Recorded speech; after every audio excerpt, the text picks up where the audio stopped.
সুপ্রিয় শিক্ষার্থীবৃন্দ, কেমন আছো সবাই? আশা করি ভালো আছো।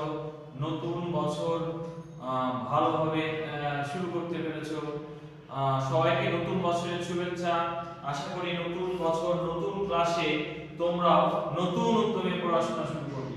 তোমাদের গত ক্লাসের মতো নতুন ক্লাসেও আমরা নানাভাবে আয়োজন করেছি যাতে এই ক্লাসগুলো আরো বেশি সুন্দর, আরো বেশি চমৎকার হয়। আমরা লাইভ ক্লাস, ভিডিও ক্লাস এগুলো তো নিচ্ছি, সাথে আমরা বিভিন্ন ধরনের শীট প্রদান করছি এবং সেই শীটের আলোকে আমরা বিভিন্ন ধরনের অ্যাসাইনমেন্ট বা প্রশ্ন দেব, যেগুলো তোমরা বাসায় চর্চা করার মাধ্যমে আরো বেশি উপকৃত হবে ইনশাআল্লাহ। তোমাদের মনে রাখতে হবে 6, 7 এটা এক ধরনের ক্লাস, 8 কিন্তু অন্য ধরনের ক্লাস। কারণ 6, 7 এর পুরো একটা বছর তোমরা পাও বইটা শেষ করতে, খন্ড খন্ড ভাবে বইটা শেষ করা হয়। 6, 7 এর পুরো বই একসাথে কখনো পরীক্ষা নেওয়া হয় না, কিন্তু 8 এর বেলায় কিন্তু এমন হবে না।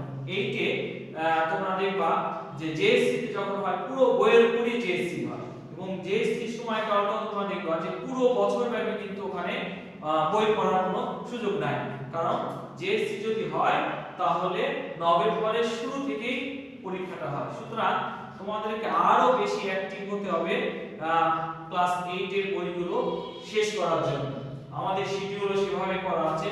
সুতরাং আমাদের শিডিউলের সাথে, আমাদের ফিচারগুলোর সাথে, আমাদের লাইভ এবং ভিডিও ক্লাসগুলোর সাথে তোমরা যদি অ্যাটাচ থাকতে পারো, তোমরা যদি সহযোগিতা করতে পারো, তাহলে কিন্তু আমরা এই বইগুলো, এই অধ্যায়গুলো, এই সাবজেক্টগুলো সুন্দরভাবে সমাপ্ত করতে পারবো। যাই হোক, নতুন বছরে নতুন ক্লাসে নতুন উদ্যমে আমরা শুরু করব। আমি বদরুল আলম তোমাদের বাংলাদেশ ও বিশ্ব পরিচয় ক্লাসটা নেব ইনশাআল্লাহ। তো তোমাদের সিলেবাস অনুযায়ী আমাদের প্রথমেই যে অধ্যায়টা আছে সেটা হচ্ছে দ্বিতীয় অধ্যায়, বাংলাদেশের মুক্তিযুদ্ধ। মুক্তিযুদ্ধ নিয়ে আমরা অনেক আগে থেকেই পড়ে আসছি, তাই না? অনেক ছোট ক্লাস থেকে পড়ে আসছি, কিন্তু যত ক্লাস উপরে ওঠা যাচ্ছে মুক্তিযুদ্ধ সম্পর্কে আরো গভীরভাবে জানা যাচ্ছে। তো যাই হোক, আজকে আমাদের এই আলোচনাটা সীমাবদ্ধ থাকবে পার্ট 1 এর উপরে। পার্ট 1 এ আছে কি করে মুক্তিযুদ্ধের পটভূমি তৈরি হয়েছিল বা প্রেক্ষাপট রচিত হয়েছিল। মুক্তিযুদ্ধে অনেকগুলো কারণ ছিল, তাই না? ৭০ সালে নির্বাচন একটা ছিল, তারপরে 25শে মার্চের একটা ঘটনা ছিল, এবং সর্বোপরি যেটা বাঙালিদের উজ্জীবিত করেছিল সেটা হচ্ছে বঙ্গবন্ধুর ঐতিহাসিক 7ই মার্চের ভাষণ। সুতরাং এই ঘটনাগুলো আমাদের মুক্তিযুদ্ধকে দারুণভাবে প্রভাবিত করে। এই ঘটনাগুলো আমাদের মুক্তিযুদ্ধকে তড়িৎ সংগঠন করতে সহায়তা করে। তো প্রথমে আমরা দেখি যে ৭০ সালে নির্বাচনের পরে কি ঘটনা ঘটেছিল। আমরা জানি যে পাকিস্তান সরকারের প্রথম সাধারণ নির্বাচন ছিল 1970 সালে সাধারণ নির্বাচন। 70 সালে দুই ধরনের নির্বাচন হয়েছিল, একটা হচ্ছে প্রাদেশিক পরিষদ আর একটা হচ্ছে কেন্দ্রীয় পরিষদ। দুই পরিষদের নির্বাচনই 1970 সালে হয়েছিল, এবং এটা ছিল পাকিস্তানের ইতিহাসে প্রথম সাধারণ নির্বাচন। তো 70 সালের নির্বাচনে আওয়ামী লীগ নিরঙ্কুশ সংখ্যাগরিষ্ঠতা অর্জন করার পরেও কিন্তু ক্ষমতা দেওয়া হয় নাই, হস্তান্তর করা হয় নাই। কি করা হয়েছিল তার বিনিময়ে? ষড়যন্ত্র, টালবাহানা এবং বাঙালিদের উপর গণহত্যা প্রস্তুতি। কি করা হয়েছিল? ষড়যন্ত্র করা হয়েছিল কি করে পূর্ব পাকিস্তানের বাঙালিদের দমিয়ে রাখা যায়, চক্রান্ত হয়েছিল কি করে বাঙালিদের গণহত্যার মাধ্যমে স্তব্ধ করে দেওয়া যায়, এবং সর্বোপরি এটা নিয়ে একটা গভীর নীল নকশা হয়েছিল, যার প্রমাণ আমরা দেখতে পাবো 25শে মার্চের ভয়াল কালো রাতে। এমনই একটা প্রেক্ষাপটে বঙ্গবন্ধুও পরবর্তী রাজনৈতিক কার্যক্রম শুরু করে দিলেন। যেমন ধরো, বঙ্গবন্ধু কিন্তু আলোচনা কিন্তু চালিয়ে যাচ্ছিলেন। আলোচনা করার জন্য পশ্চিম পাকিস্তান থেকে অনেক বড় বড় নেতারাও আসছিল, সরকারের অনেক বড় বড় কর্মকর্তা কথাবার্তারাও আসছিল, কিন্তু বঙ্গবন্ধু আলোচনা চালানোর পাশাপাশি পশ্চিম পাকিস্তান যেমন ষড়যন্ত্র করছিল, বঙ্গবন্ধু এবং আওয়ামী লীগ তেমনি প্রস্তুতিও নিচ্ছিল। কিসের প্রস্তুতি? সেটা ছিল আমাদের মহান মুক্তিযুদ্ধের প্রস্তুতি। যাই হোক, এই প্রস্তুতির ফাঁকে বঙ্গবন্ধু অসহযোগ আন্দোলনেরও একটি ডাক দিয়েছিলেন, যাতে করে আলোচনাও চলবে, এদিকে পূর্ব পাকিস্তানের বাঙালিরা আন্দোলন সংগ্রাম দাবি আদায়ের বিভিন্ন পথ অবলম্বন করবে। সুতরাং আমরা দেখতে পাচ্ছি যে আন্দোলন সংগ্রামের মাধ্যমে বঙ্গবন্ধু 7ই মার্চের ভাষণও দিয়েছিলেন। ওই আন্দোলন কর্মসূচির অংশ হিসেবে পরবর্তীতে কি পদক্ষেপ নেওয়া যায়, এমনই একটি প্রেক্ষাপটে আরেকটা ঘটনা ঘটলো, সেটা হচ্ছে আমাদের পতাকা উত্তোলন। বাংলাদেশের প্রথম বাংলাদেশের জাতীয় পতাকা উত্তোলন করা হয় এমনই একটা প্রেক্ষাপটে, সেটা ছিল বর্তমান পতাকার মতোই কিন্তু লালের মাঝে একটি মানচিত্র খচিত ছিল। সুতরাং এই পতাকাটা উত্তোলনও বাংলাদেশের মধ্যে নতুন উদ্যমের সৃষ্টি করে। এভাবে দেখা যায় যে মুক্তিযুদ্ধ সংগঠনের জন্য নানা ধরনের প্রেক্ষাপট রচিত হয়েছিল। তো আমরা যদি এভাবে প্রশ্নগুলো আকারে দেখি যে কি ধরনের প্রেক্ষাপটগুলো ছিল, তো প্রথমে আমরা যে প্রশ্নটা পাবো সেটা হচ্ছে বাংলাদেশে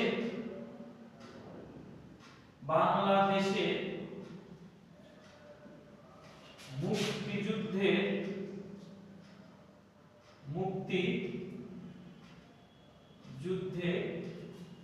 প্রেক্ষাপট অথবা পটভূমি কি ছিল?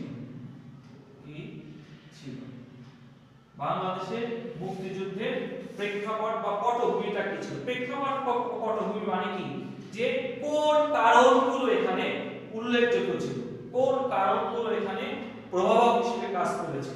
তো একেবারে শুরু থেকে আমরা তো বিভিন্ন কারণ জানি, একেবারে মুক্তিযুদ্ধে আরো অনেক আগে থেকে পাকিস্তান জন্মের পর থেকে নানা ধরনের কারণ তো আমরা জানি।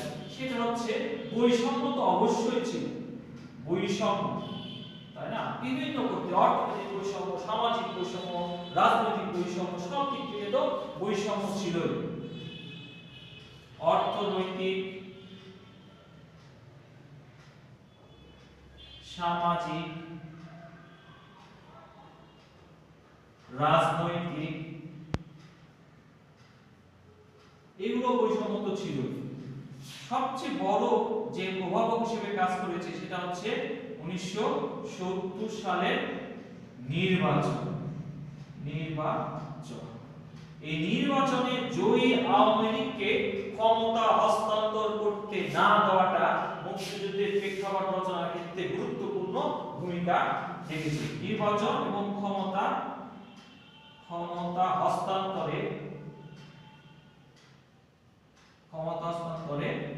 বাধা, এটা ছিল মুক্তিযুদ্ধ সংগঠনের প্রেক্ষাপট বা পটভূমির একটি উল্লেখযোগ্য কারণ।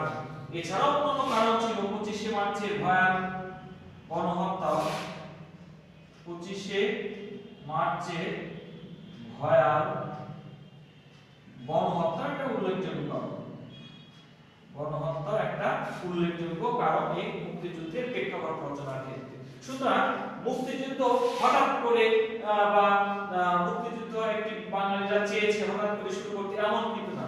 এর পেছনে অনেক ধরনের প্রভাবক বা কারণ বা এটা সংগঠনকে বাঙালিদের উৎসাহিত করা, সব ক্ষেত্রে কিন্তু এই কারণগুলো কাজ করেছে। সুতরাং মুক্তিযুদ্ধ হঠাৎ করে একদিনে তৈরি হয় নাই। সুতরাং পার্ট 1 থেকে বড় প্রশ্ন হিসেবে এটাই আসে, আর ছোট প্রশ্ন হিসেবে যেগুলো আসবে সেগুলো তোমাদের এইচডব্লিউ হিসেবে আসবে। ঠিক আছে? তো এইচডব্লিউ হিসেবে তোমাদের যে প্রশ্নগুলো আমি দেব সেটা হচ্ছে কবে কিভাবে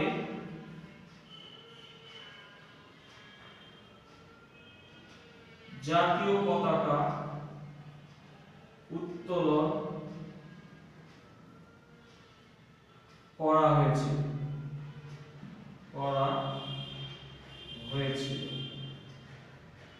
আরেকটা দেব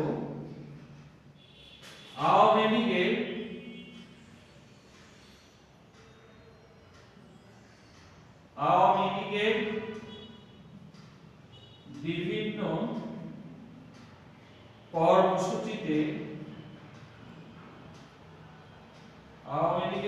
কর্মসূচিতে জনগণ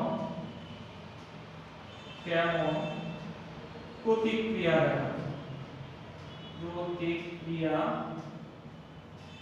দেখাতো।